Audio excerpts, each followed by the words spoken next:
갈수록 고령 인구가 많아지는 환경에서 노인 목회도 중요해지는 가운데 고령 교인들의 인식을 조사한 결과가 발표됐습니다. 직분에서 은퇴한 이후에도 교회 안에서 봉사하고자 하는 마음이 크지만 젊은 교인들의 눈치를 보는 심리도 엿보였습니다. 세계교회협의회 WCC 11차 총회가 오는 31일 독일 카를스루헤에서 개최됩니다. 이번 WCC 총회에서는 기후위기와 코로나19, 전쟁, 불평등, 차별 문제 등 창조 세계가 안고 있는 다양한 문제들에 대한 선교적 논의가 진행됩니다. 전 세계 선교지 소식을 전하는 미션 리포트. 오늘은 불교 국가지만 청년들을 중심으로 교회 부흥이 일어나고 있는 태국으로 가봅니다. 시청자 여러분 안녕하십니까? CBS 뉴스입니다. 갈수록 고령 인구가 많아지는 환경에서 노인 목회도 중요해지는 가운데 고령 교인들의 인식을 조사한 결과가 발표됐습니다. 직분에서 은퇴한 이후에도 교회 안에서 봉사하고자 하는 마음이 크지만 젊은 교인들의 눈치를 보느라 위축된 모습도 엿보이는데요. 세심한 목회적 관심이 필요해 보입니다. 이승규 기자의 보도입니다. 만 71세 이상 고령 교인 10명 중 5명은 직분에서 물러난 뒤에도 교회 사역에 동참하고 싶어하는 것으로 나타났습니다. 미래목회와 말씀연구원, 목회데이터 연구소 등이 만 71세 이상 고령 교인 1,115명을 조사한 결과 50.3%는 교회에서 사역을 이어가고 싶다고 응답했습니다. 또 39.6%는 교회 정책 결정에 참여하고 싶다고 답했습니다. 하지만 만 70세 이하 고령교인 49%는 직분에서 은퇴한 뒤 사역을 내려놓고 싶다고 응답해 대조를 이뤘습니다. 계속 사역을 하고 싶다는 응답은 25.1%에 달했습니다. 만 71세 이상 고령교인들은 직분에서 은퇴한 뒤에도 사역을 이어나가고 싶은 마음이 컸지만 젊은 사람들이 모인 곳에 가면 눈치가 보인다는 응답도 절반가량에 달해 교회에 세심한 목회가 필요한 것으로 조사됐습니다. 만 70세 이하와 만 71세 이상 고령교인 2,045명에게 교회 안에서 어떤 시선을 느끼는지 물어보니 38.1%가 눈치가 보인다고 응답했고 뒤를 이어 교회에서 나에 대한 관심이 멀어지는 것 같다는 응답은 22.1%, 나이 들었다고 무시당하는 느낌을 받는다는 응답도 14.6%였습니다. 고령교인이 교회에 바라는 희망사항으로는 같은 나이 교인들과의 교제가 46.9%, 여가 시간을 활용한 프로그램을 제공해달라는 응답은 35.4%로 나타났습니다. 또 27.2%는 목회자의 관심과 연락이 필요하다고 답했고 24.1%는 교회에 도움이 되는 사역을 하고 싶다고 응답했습니다. 이와 함께 주중 고령 교인을 위한 프로그램을 개설해달라는 응답은 73.3%, 66.7%는 기존 노인대학과 차별화된 프로그램을 만들어달라고 응답했습니다.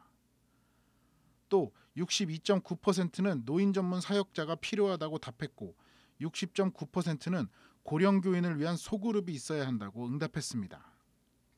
미래목회와 말씀연구원과 목회데이터 연구소 등이 이번에 실시한 고령교인 인식조사는 이들에 대한 최초의 대규모 조사로서 노인목회 전략 수립에 매우 중요한 정보를 제공하고 있습니다. 미래목회와 말씀연구원 이사장 김지철 목사는 교회가 줄어드는 젊은 세대에만 관심을 두고 있다며 교회 대세가 된 고령교인을 위한 목회 사역은 돌봄 수준 이상을 넘어서지 못하고 있다고 안타까워했습니다. 나이 드신 어르신들을 어떻게 우리가 마지막까지 목회적 대상으로 귀히 여기고 존중해 드려야 될 것인가 하는 부분을 함께 구체적인 토의 내용을 갖고 이 통계 내용을 갖고 이야기하자. 설문조사를 분석한 배재대학교 손희성 교수는 고령 친화적 교회를 만들고 노인 전문 사역자를 양성하는 등 교회가 이들을 위한 목회 전략 수립에 적극 나서야 한다고 말했습니다. 한국 교회가 노인 목회, 노인 사역에 대한 대비를 빨리 하지 않으면 골든타임을 놓칠 뿐 아니라 많은 그런 시니어들을 놓치게 된다라는 생각을 하게 됩니다. 미래목회와 말씀연구원 등은 앞으로도 고령교인에 대한 신앙의식 조사를 꾸준히 진행해 목회 현장에서 활용할 수 있도록 제공하겠다고 말했습니다. CBS 뉴스 이승규입니다.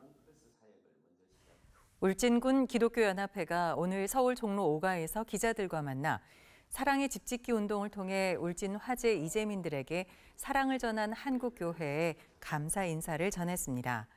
울진군 기독교연합회 회장 이승환 목사는 한국교회의 기도와 섬김에 힘입어 빠르게 안정을 되찾고 있다고 말했습니다. 울진군 기독교연합회는 받은 사랑을 흘려보내기 위해 산불 진화 때 수고한 울진 지역 군부대와 자매 결연 등을 맺는 등 지역사회와 소통하겠다고 말했습니다. 또 울진 산불 기념관을 건립해 한국교회가 보내준 사랑을 기억하고 다시는 이런 사건이 재발하지 않도록 교육 활동에도 나서겠다고 덧붙였습니다. 대한예수교장로회 합동총회 소속인 이광우 목사가 여성 목사 안수에 찬성한다는 입장을 밝힌 가운데 총신 신대원 여동문회가 이를 환영한다는 입장을 밝혔습니다. 총신대 이사이기도 한 이광우 목사는 최근 CBS 등 언론을 통해 여성 목사 안수에 찬성한다고 말하고 예장 합동총회가 여성 안수의 길을 흔쾌하게 열어야 한다고 말했습니다. 총신 신대원 여동문회는 여성 안수가 성경에 부합하다는 이광우 목사의 글이 교단을 바꾸는 다윗의 물맷돌이 되길 바란다며 교단의 암울한 상황 속에서 한 줄기 빛과 같다고 강조했습니다. 총신 신대원 여동문회는 이광우 목사의 공개 찬성에 감사하고 그의 행보를 환영한다며 총회가 이를 계기로 여성 안수 논의를 진지하게 이어가길 바란다고 덧붙였습니다. 전 세계 교회들의 유엔으로 불리는 세계교회협의회 WCC 11차 총회가 현지 시각으로 오는 31일 독일 카를스루헤에서 개최됩니다. 사전대회가 내일부터 시작돼 현재 전 세계 교회의 이목이 독일 카를스루헤로 집중되고 있습니다. 이번 WCC 11차 총회에서는 기후위기와 코로나19, 전쟁, 불평등, 차별 문제 등 창조 세계가 안고 있는 다양한 문제들에 대해 선교적 답을 찾아갑니다. 송주열 기자입니다. 전 세계 110개 나라 350개 회원교단 5억 7천만 명의 개신교인들을 대표하는 세계교회협의회 11차 총회가 다음 주 독일 카를스루헤에서 열립니다. 세계교회협의회 WCC는 총회가 일주일이 채 안 남게 되면서 세계교회 에큐메니칼 리더들을 맞이할 준비에 분주한 모습입니다. 독일 정부 차원에서도 카를스루헤 총회 참석자들의 대중교통을 무료로 제공하는 등 전폭적인 지원을 아끼지 않고 있습니다.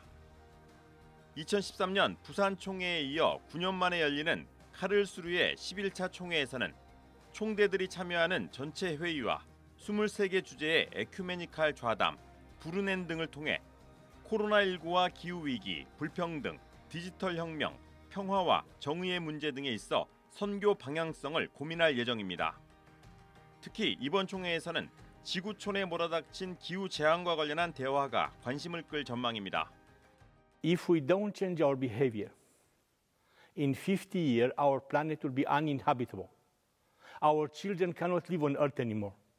So the request was we must act now. We talked a lot, but we must act now.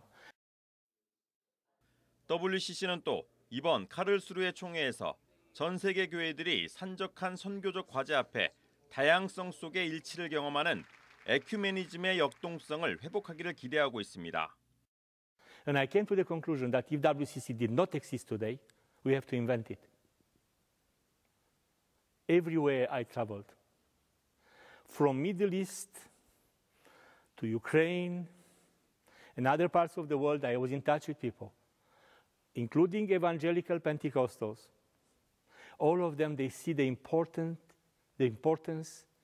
of an international institution which brings Christians together to support one another on the basis of a common faith, and especially to be able to respond together to the challenges we are faced with equally in our time. 국내 교계에서는 예장 통합과 기장, 기감, 성공회에서 모두 8명이 총대로 참석합니다. 또 금주섭 CWM 총무와 이홍정 한국기독교교회비회 총무, 조은하 청년 등이 에큐메니칼 좌담에 참석하고 배현주 WCC 중앙위원이 성경 공부를 진행합니다. 2013년 부산 총회 마당과 같은 형태의 부르넨에서는 한국기독교교회협의회와 기독교환경운동연대, 영등포 산업선교회, 민중선교단, 감리교 고난함께가 한반도 종전 평화 캠페인과 한국교회 탄소중립 2050 로드맵, 청년 빈곤 등을 주제로 전 세계 교인들과 대화에 나섭니다. 이 밖에 한국기독교장로회는 교단 차원에서 한반도 평화를 위한 기도회를 개최할 계획입니다. CBS 뉴스 송별입니다. 오는 10월 열리는 세계 오순절 대회가 50일도 남지 않은 가운데 여의도 순복음교회에 개막일을 알리는 전광판이 설치됐습니다. 세계 오순절 대회는 10월 12일부터 3일 동안 진행되며 전 세계 170개국에서 5천여 명의 해외 인사들이 참석할 계획입니다. 여의도 순복음교회 이영훈 목사는 세계 오순절 대회를 통해 세계 교회의 제2의 부흥이 일어나길 기대한다며 성공적인 개최를 위해 기도해달라고 말했습니다. 세계 오순절 대회는 1947년 스위스 쭈리히에서의 첫 대회를 시작으로 오순절 교회와 단체들의 사명과 목적을 위해 3년마다 개최해 오고 있습니다. 군부 독재와 싸우다 26차례나 투옥된 고영근 목사의 정신을 기리기 위해 만든 목민상 시상식이 한국기독교회관에서 개최됐습니다. 올해 고영근 목민상 수상자로는 김병균 목사가 선정됐습니다. 김병균 목사는 전국 목회자 정의평화협의회 회장과 한국기독교협의회 인권센터 이사를 지냈으며 한반도 평화를 위해 노력해왔습니다. 김병균 목사는 고영근 목사의 정신을 이어받아 사회 정의를 실천하는 일에 앞장서겠다고 말했습니다. 전 세계 선교지 소식을 전하는 미션 리포트. 오늘은 태국으로 가봅니다. 불교의 나라로 잘 알려진 태국의 그리스도인 비율은 약 1%에 불과한데요. 그럼에도 태국 교회는 지난 10여 년간 청년들을 중심으로 부흥하며 꾸준히 성장해 오고 있습니다. 태국의 소식을 김농원 선교사가 전해드립니다.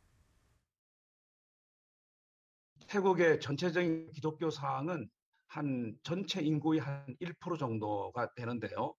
근데 과거에는 사실 20년 전 제가 그 초창기 선교를 시작하기 전에는 전체 인구의 한 0.4% 정도가 기독교인이었어요. 이분들이 거의 다 그 불교를 신봉하고 있잖아요. 근데 이 불교 자체는 이 사람들이 어떤 그 종교라기보다는 그들의 삶이면서 문화면서 어떤 삶의 규범이거든요. 그런데 이제 이것들이 현대에 들어와서 이제 많이 변화가 일어나고 있는 거예요. 젊은이들 사이에서. 그 정치적인 변화도 일어나면서 또 이 불교 안에서의 어떤 그 모순이라든지 이런 것들로 인해 가지고 이 젊은이들이 많이 이탈되고 있다 이렇게 봐져는. 그래서 이제 전반적으로 태국 교회로 봤을 때는 과거에보다 훨씬 더 동력화되어져서 그리고 예배라든지 기도라든지 이 전도가 굉장히 많이 활성화되고 있는 그런 상황이고요. 2028년까지 이 복음주의 교단과 교회들이 연합해서 100만 명 성도 만들기 사역을 지금 진행 중에 있고요. 태국 교회는 크게 이제 두 단체를 이렇게 볼 수가 있는데요. 하나는 그 전통교회, 과거부터 내려왔던 그 현지 교회라고 봐야 되겠고요. 그 다음에 그 선교 단체들에 의해서 세워진 교회들의 연합. 조금 달라요. 우리 한국교회에서 봤을 때는 오픈 워십. 그러니까 보통 이 사람들은 예배를 드릴 때 서서 한 2시간 예배를 드린다고요. 서서 찬양하고 서서 기도하고 이렇게 하면서 예배를 드리는데 과거에는 사실 전통교회의 어떤 그런 흐름을 따라가다 보니까 이 교회 성장이 많이 그 둔화가 됐다고 봐야 돼요. 그런데 지금은 이런 그 선교 단체에서 세워진 교회들이 영적인 리더십을 가지고 있다 보니까 교회라고 하는 이 전체적인 어떤 공동체가 많이 바뀌고 있는 거예요. 찬양이 살아나고 이제 기도가 살아나고 예배가 활성화되다 보니까 이 젊은이들이 교회로 많이 들어오게 된 거예요. 그래서 최근 10년과 15년 이 사이에 태국 교회 젊은이들이 상당히 많이 들어오게 된 거예요. 그래서 젊은이로 인해 가지고 교회가 많이 급격한 성장을 이뤘다 이렇게 보는 거예요. 그러니까 10년과 15년 이 사이에 태국 교회가 한 배 이상 성장했다 이렇게 보는 거예요. 배 이상. 선교 어떤 방향성을 잡는다고 한다 그러면은 이 한국 선교사들은 이 한국 교회와 한국 선교사들의 장점을 살려가지고 현장 전도, 그리고 교회 개척, 그리고 현장 전도와 교회 개척할 수 있는 현지인들을 훈련시키고 양육하는, 이것이 하나의 그 방향성이 좀 돼야 된다. 그리고 그 전도라든지 교회 개척을 가능하게 해주는 기도 운동을 이 한국 선교사들이 계속 지역교회와 연합해가지고 기도 운동을 일으켜줘야 된다. 그리고 또 지역교회와 또 많은 그 사람들 가운데서 헌신자들을 발굴해가 이 사람들을 직접적으로 전도자 훈련을 시켜서 같이 전도하고 같이 교회를 개척하는 일에 같이 이제 파트너십으로 가야 되지 않겠나. 이제 지정학적으로 보면 태국이 그 인도 차이나 이 반도의 아주 허브 국가입니다. 과거에 동남아시아의 가장 중심된 나라가 이 태국이었고, 그러니까 이제 경제적이라든지 정치적인 것도 마찬가지고요. 굉장히 영향을 줄 수 있는 나라가 이 태국입니다. 그 종교적인 것도 마찬가지고요. 태국이 이제 불교를 신봉하고 있잖아요. 근데 미얀마도 마찬가지고 라오스도 무슨 사회주의 국가지만은 다 불교거든요. 그리고 베트남도 마찬가지고. 그래서 제가 이제 볼 때는 이 태국에 기독교가 확실하게 세워지고 교회가 자생력을 가져가지고 만약에 선교사를 보낸다 그러면은 사실 엄청난 영향을 줄 수 있는 영향을 가지고 있다. 이 태국에 더 많은 가능성을 가지고 있기 때문에 선교적 투자가 이루어진다 그러면은 주변 국가와, 그리고 또 제가 생각하는 건 힌두권 선교. 이 힌두권이 인도잖아요. 인도 선교를 이 태국 교회가 아마 잠정적으로 감당할 수 있지 않겠나 하는 그런 어떤 가능성과 기대감을 갖습니다.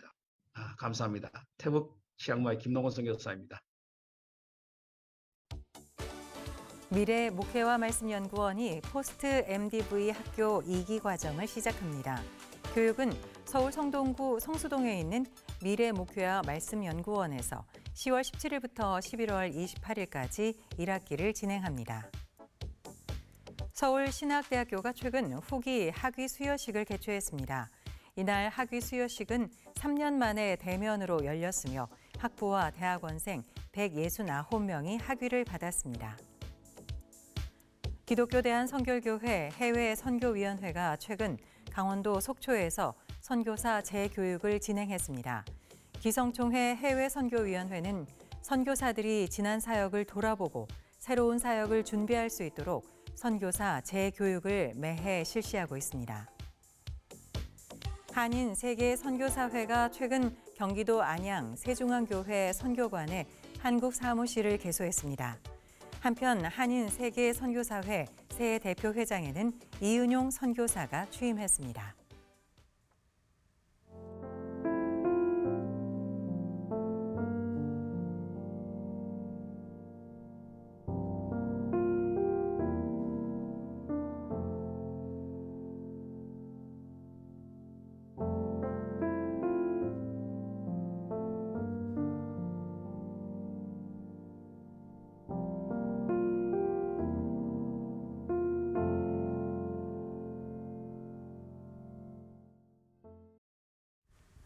이상으로 CBS 뉴스를 마칩니다. 시청해주신 여러분 고맙습니다.